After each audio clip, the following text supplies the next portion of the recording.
Hello guys, आप सभी का स्वागत है आपके अपने यूट्यूब चैनल टेस्सी पॉइंट में। तो जैसा कि आपको पता है, जो कंप्लीट एग्रीकल्चर की सीरीज़ थी उसका आज लास्ट डे है, डे 15 है। तो डे 15 का ये पार्ट ए है, इसका पार्ट बी आना भी बाकी है। तो आज इस पार्ट में हम लोग एग्रीकल्चरल इंजीनियरिंग और एग्रीकल्चरल बॉटनी के साथ साथ एग्रोनॉमी था जीएस के क्वेश्चन कवर करने वाले हैं। उस दिन वाले लेक्चर में जो है एग्रीकल्चरल इंजीनियरिंग के कुछ टॉपिक छूट गए थे, तो उनको आज इसमें हम लोग कवर कर लेंगे। तो चलिए स्टार्ट करते हैं बिना टाइम वेस्ट किए हुए। इसका जो पहला पॉइंट है, ये एक इंस्टीट्यूट दिया गया है CIAE। इसका जो फुल फॉर्म है वो है central institute of agricultural engineering. ये जो है मध्य प्रदेश के भोपाल शहर में स्थित है। नेक्स्ट है CDP, इसका फुल फॉर्म होता है कम्युनिटी डेवलपमेंट प्रोग्राम। NES, इसका फुल फॉर्म है national extension service. First irrigation commission जो था वो 1901 में लागू हुआ था, और इंटरनेशनली ऑफ वाटर जो है वो 2007 है। अब यहाँ से हम जो टॉपिक छूट गए थे वो कवर कर लेंगे कृषि अभियंत्रण के। तो मिट्टी को उलट पुलट करना जो है जुताई कहलाता है। और जुताई की कितनी विधियाँ हैं? 3 विधियाँ हैं। पहली है बाहर से भीतर की ओर खेत में, और भीतर से बाहर की ओर। और जो तीसरी है वो एक और कूंड डालकर जो है जुताई करना। अब बात करेंगे डेड फरो की। मृत कूंड क्या होता है? जब बाहर से भीतर की ओर जुताई करते हैं तो खेत में के बीच में जो अंतिम कूंड बनता है, फरो बनता है, उसे क्या बोलते हैं? मृत कूंड कहते हैं या डेड फरो कहते हैं। अब जो है जो जुताई होती है उसका क्लासिफिकेशन दिया गया है सीजन के अकॉर्डिंग। तो ऋतुओं के आधार पर जुताई जो है 3 टाइप से है: ग्रीष्मकालीन, वर्षाकालीन और शरदकालीन। सबसे बेस्ट ग्रीष्मकालीन मानी जाती है, हालांकि इम्पोर्टेंट सभी हैं, बट जो ग्रीष्मकालीन होती है ये अप्रैल मई जून में करी जाती है। और जो वर्षा ऋतु की होती है वो जुलाई और अगस्त सितंबर के बीच में। तथा जो शरद ऋतु की होती है, शरद मौसम की, वो 15 सितंबर से 15 नवंबर तक होती है। तो जो ये शरद ऋतु की जुताई होती है, इसका जो प्रमुख उद्देश्य है वो है बुआई के लिए खेतों की तैयारी करना। जबकि इनमें सब में क्या होता है, ये ग्रीष्मकालीन हो गया, ये जो है इनसे जो कीड़े मकोड़े वो मर जाते हैं। जो गहरी जुताई करी जा रही है जिससे कि उसका जो जल धारण क्षमता होती है वो बढ़ जाती है। तो काफ़ी इनके इंपॉर्टेंस रहते हैं, बट इसमें क्या है, इसका जो मेन पर्पस है वो सिर्फ यही है कि खेतों की तैयारी करना। अब बात करेंगे टिलेज की। तो टिलेज जो है ये 2 शब्दों से मिलकर बना है, भू परिष्करण। भू और परिष्करण, भू मीन्स होता है पृथ्वी या भूमि, और परिष्करण मीन्स होता है उसको सुधार करना। तो जिसका शाब्दिक अर्थ क्या बन गया? भूमि का भौतिक सुधार करना जो है भू परिष्करण कहलाता है। तो भू परिष्करण अर्थ हो गया भूमि का भौतिक सुधार करना। तो जो भी स्टूडेंट्स हमसे अभी नए जुड़े हैं तो वो चैनल को सब्सक्राइब कर लें, इसको आपको सारी अपडेट मिलती रहे। और जिन स्टूडेंट्स ने अभी हमारे प्रैक्टिस सेट नहीं देखे वो जाके देख लें। 30-32 प्रैक्टिस सेट हम ऑलरेडी डाल चुके हैं, जिससे आपको काफ़ी मदद मिलने वाली है। तो चलिए आगे बढ़ते इसी क्रम में। भू परिष्करण के अंतर्गत आने वाले कौन कौन से कार्य हैं? तो है जुताई करना, हैरो चलाना, कल्टीवेटर चलाना, पटेला आदि सभी जो है भू परिष्करण के अंतर्गत आने वाले कार्य हैं। जो फादर ऑफ टिलेज हैं वो कौन है? जेथरो टुल हैं। नेक्स्ट है भू परिष्करण के उद्देश्य क्या क्या हैं, तो ये उद्देश्य देख लेते हैं। पहला तो है खरपतवार को नष्ट करना, बीज सैया तैयार करना, भूमि की भौतिक दशा सुधारना, जल धारण क्षमता को बढ़ाना, हानिकारक कीड़े मकोड़ों को मारना। ये असल में जो ग्रीष्मकालीन होती है उसमें ये चीज़ें ज़्यादा होती हैं। भूमि नमी को संरक्षित करना, मिट्टी को बंजर होने से बचाना, तथा जो क्रॉप रेसिड्यू होते हैं, अवशेष होते हैं, उनको भी साफ़ करना। और खाद और उर्वरकों मिट्टी में सही सही मिलाना, ये भी इसी से होता है। और भूमि को हवा पानी प्रदान करना तथा भूमि को समतल करना और बीजों को ढकना आदि, ये सभी जो है इसके अंतर्गत होने वाले कार्य हैं। बात करेंगे इसके प्रकार की, तो ये 2 प्रकार का होता है भू परिष्करण। पहला है प्राथमिक भू परिष्करण और द्वितीयक भू परिष्करण, प्राइमरी एंड सेकेंडरी।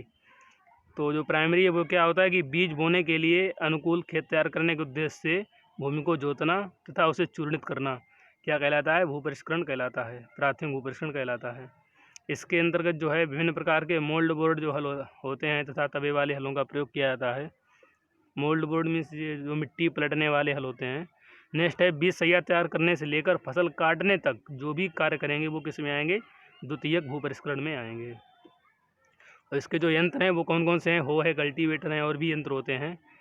बात करेंगे इससे हानियाँ क्या होती हैं कि अगर भू परिष्करण खेत में अत्यधिक अपना लिया जाए, तो ज़्यादा किया जाए, तो मृदा जो है अधिक दब जाती है, कॉम्पैक्ट हो जाती है, उसका कॉम्पैक्टाइजेशन हो जाता है, जैव पदार्थों का ऑक्सीकरण हो जाता है, मृदा अपरदन हो जाता है।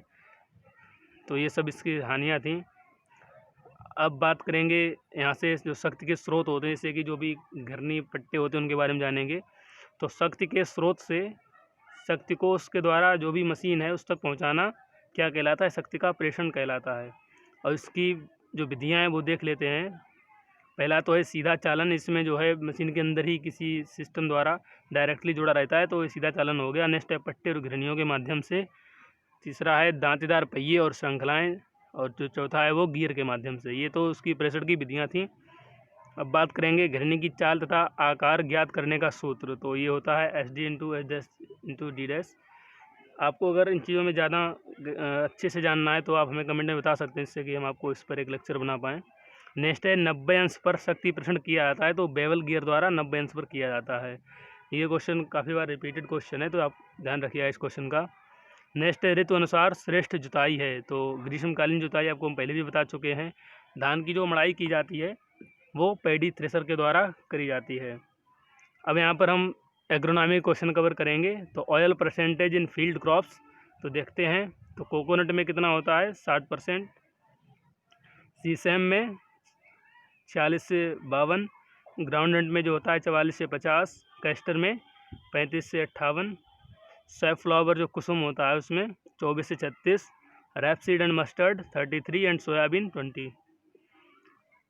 अब हम यहाँ से पढ़ेंगे कि जो कुछ क्रियाएं होती हैं, कुछ टर्म्स हैं जो क्रॉप से रिलेटेड होते हैं। जैसे क्यूरिंग हो गया, तो क्यूरिंग किन में करते हैं, टोबैको में करते हैं और टी में करते हैं। स्ट्रिपिंग जूट में, निपिंग जो है चने में करते हैं और कपास में करते हैं। बात करेंगे रैपिंग की, तो रैपिंग जो है वो शुगर केन में होती है। और प्रॉपिंग बनाना में होती है। और ट्रेसिंग जो है शुगर केन में। और अब हम यहाँ से जो है प्रोटीन कंटेंट के बारे में जानेंगे कि प्रोटीन कंटेंट कितना होता है सीरियल्स में। तो राइस में होता है, चावल में 6 से 7%, गेहूं में 11 से 12%। तो आपको बताते हैं जो गेहूं का प्रोटीन होता है उसे ग्लूटिन प्रोटीन कहते हैं। नेक्स्ट है मेज में 10%, सोरगम में 10 से 12%, बाजरा में 11 से 12%, बाजरा को पल मिलेट भी बोलते हैं। और बारले में जो है 11.5% एल्ब्यूमिनॉइड्स। अब हम यहाँ पर पढ़ेंगे protein contents in oil seeds. Protein content in oil seeds, तो इसमें कौन कौन है, सोयाबीन 42%, ग्राउंडनट 26%, सीसम 18 से 20%, ये प्रोटीन का कंटेंट है। और लाइनसीड जो लिनसीड होती है उसमें 36%। सैफ्लॉवर में 40 to 45%। अब देखेंगे जो दालें होती हैं उनमें कितना प्रोटीन होता है। तो ग्राम जो चना है उसमें 21.1%, लेंटिल में 25%, और जो पी है मटर है उसमें 22.5%। तो मटर में था 22.5%, अरहर में 21 से 25, और जो मूंग होती है उसका है 25, उड़द का 24। काऊ पी जो लोबिया होती है उसमें 23.4%। इसको वेजिटेबल मीट के नाम से भी जानते हैं। अब हम पढ़ेंगे plants used for nutrient deficiency indicator. जब न्यूट्रिएंट की कमी हो जाती है तो कुछ प्लांट जो होते हैं वो स्पेशली इंडिकेट करते हैं, तो कौन कौन से हैं और किस न्यूट्रिएंट्स को करते हैं।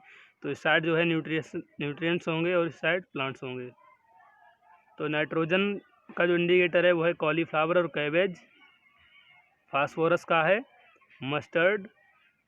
पोटासियम जो है पोटैटो। और कॉलीफ्लावर कैबेज कैल्शियम के भी इंडिकेटर हैं। शुगर बीट टर्निप सोडियम के।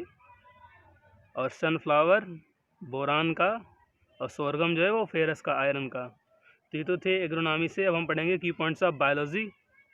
तो मनुष्य के लिए कुछ आर्थिक महत्व के एल्कलाइड, आपने इनको ये बारे में सुना भी होगा, तो देख लेते हैं। तो जो निकोटीन होता है वो किससे प्राप्त होता है, तंबाकू की पत्तियों से। तो तंबाकू से क्या मिल रहा था हमें, निकोटीन मिली थी उसकी पत्तियों से। बात करेंगे क्विनीन की, तो ये सिनकोना नाम के एक पेड़ होता है, तो उसकी छाल से इसको प्राप्त किया जाता है। तीसरा है कैफीन। तो कैफीन कॉफ़ी से मिलता है, आप जानते होंगे कॉफ़ी को कहवा से बोलते हैं हिंदी में। नेक्स्ट है मॉर्फिन, जो होती है वो पोस्त या पॉपी पौधे से प्राप्त होती है, इसे पॉपी भी कहते हैं। अब बात करें कोकेन की, तो ये एरिथ्रोजाइलोन नामक पौधे से प्राप्त होती है। और थिन जो होती है, ये थिन लिखा है, ये चाय की पत्तियों से। और डेटुराइन ये धतूरा के बीजों से। अगला एल्कलॉइड है एफेड्रिन। तो एफेड्रिन जो है एफेड्रा नाम के पौधे से। और एट्रोपिन जो है एट्रोपा बेलाडोना नाम के पौधे के बीजों से मिलती है, ये ध्यान रखना, ये यहाँ से बीजों से मिलता है। और जो स्ट्राइसिन है वो कुचला नाम के पौधे से।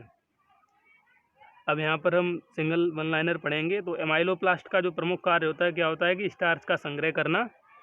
नेक्स्ट है प्रोटीन की श्रृंखला निर्माण में कौन जुड़ता है। तो प्रोटीन की जो श्रृंखला निर्माण होती है, सीरीज जो होती है, उसमें एमिनो एसिड जुड़ते हैं, अमीनो अम्ल जुड़ते हैं। बात करेंगे एस ओचाओ की, तो इनको जो है आरएनए के संश्लेषण हेतु क्या दिया गया था, नोबेल पुरस्कार दिया गया था। और जो राइबोसोम होते हैं वो आरएनए प्लस प्रोटीन द्वारा बने होते हैं। बात करें न्यूक्लिक अम्ल की, तो न्यूक्लिक एसिड जो है वो केंद्रक और कोशिका द्रव्य में पाया जाता है। एक कोशिका में सबसे अधिक कौन से पदार्थ पाए जाते हैं, तो जल को छोड़कर जो है प्रोटीन जो रहता है वो होता है। प्लाज्मिड का संबंध जेनेटिक इंजीनियरिंग से है। और जीवाणु राइबोसोम जो होता है उसे पॉलीसोम कहते हैं। एक जीव मीन्स ऑर्गेनिज्म जो है के जीन्स में परिवर्तन करना क्या कहलाता है, जेनेटिक इंजीनियरिंग। और न्यूक्लियोलस का क्या कार्य होता है कि राइबोसोम्स का निर्माण करना। इसी क्रम में हम आगे बढ़ेंगे। साइटोकाइनेसिस की क्रिया होती है, तो ये जो जनन कोशिकाएं होती हैं, रिप्रोडक्टिव सेल, तो उनमें ये साइटोकाइनेसिस की प्रोसेस होती है। अगला प्रश्न है, यदि किसी कोशिका के राइबोसोम्स नष्ट कर दिए जाएं तब क्या होगा, तो प्रोटीन संश्लेषण नहीं होगा। अगला है डीएनए का सबसे सूक्ष्म भाग है, तो इसका है म्यूटॉन। तो म्यूटॉन इसका जो है सबसे सूक्ष्म भाग होता है।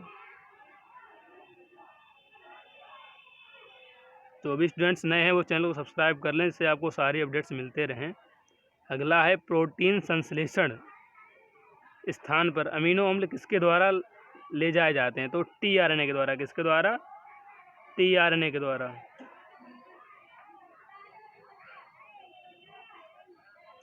अगला है गुणसूत्र का निर्माण किसके द्वारा होता है, तो गुणसूत्र का निर्माण जो होता है वो प्रोटीन, डीएनए और आरएनए के द्वारा होता है।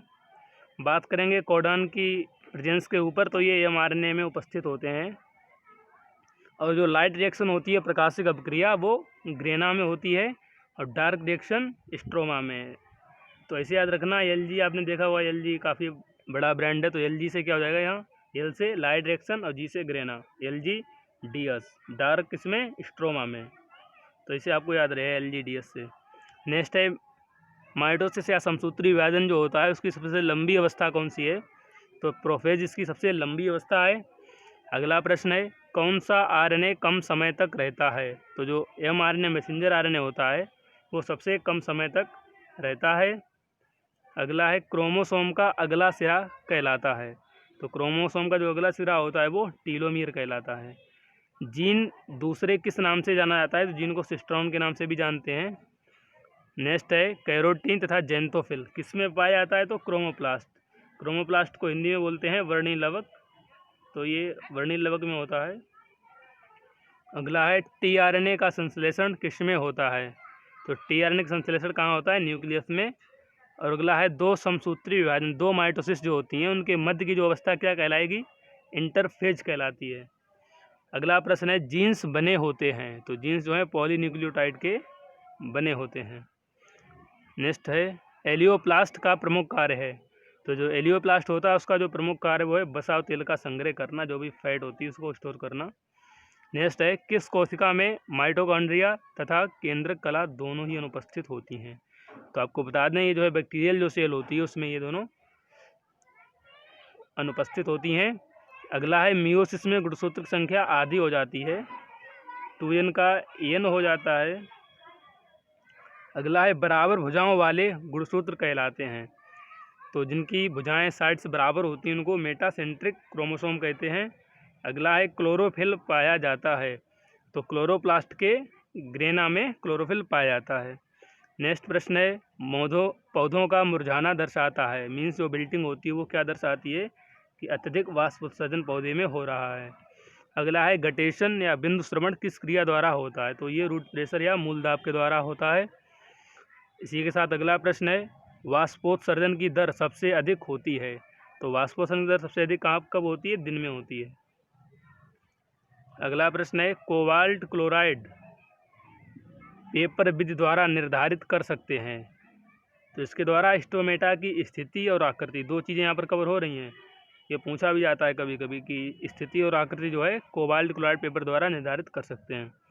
नेक्स्ट है क्यूटिन के एकत्र होने पर क्या होता है कि वाष्पोषण की दर जो होती है वो घट जाती है। अगला प्रश्न है ऊर्जा संरक्षण का नियम खोजा। तो ऊर्जा संरक्षण का नियम जो था रॉबर्ट मेयर ने 1842 में खोजा था। और प्रकाश संश्लेषण क्रिया में निकलने वाली ऑक्सीजन जो होती है, क्वेश्चन बहुत ही ऐसे मान लो वांटेड क्वेश्चन है, तो कहाँ से निकलती है? जल से निकलती है। अगला प्रश्न है एटीपी का निर्माण किस क्रिया द्वारा होता है? तो एटीपी का निर्माण जो है वो प्रकाश संश्लेषण क्रिया के द्वारा होता है। अगला प्रश्न है प्रकाश संश्लेषण में रेड ड्रॉप की खोज की किसने करी थी? केल्विन ने करी थी रेड ड्रॉप की खोज। एटीपी का संश्लेषण होता है तो माइटोकॉन्ड्रिया की भीतरी झिल्ली पर होता है। कहाँ होता है? भीतरी झिल्ली पर। कोशिका के किस भाग में भोजन ऊर्जा में परिवर्तित होता है? तो वो कौन सा पार्ट है? वो है क्लोरोप्लास्ट। तो ये तो थे पार्ट ए के क्वेश्चंस।